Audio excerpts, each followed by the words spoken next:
വെക്കുമ്പോ സ്റ്റാർട്ടിങ് തുടങ്ങിയാണ് നമ്മൾ സ്റ്റാർട്ട് ചെയ്യാം. അതിൽക്കൂടെ മുട്ട പൊട്ടിച്ചൊഴിക്കണം. ഗ്യാസ് ഓൺ ചെയ്യാനല്ല ഗായ്സ്. ഓണാക്കിയിരിക്കണേ. നമ്മൾ ബുൾസൈ ഉണ്ടാക്കാൻ പോകാനല്ല ഗായ്സ്. ചൂടായ ശേഷം കുരുമുളകും ഉപ്പും പിന്നെ മുട്ടയും പൊട്ടിച്ചൊഴിക്കാം.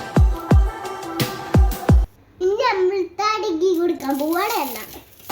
ഓക്കെ ഗായ്സ്, മുട്ട പൊട്ടിപ്പോയി.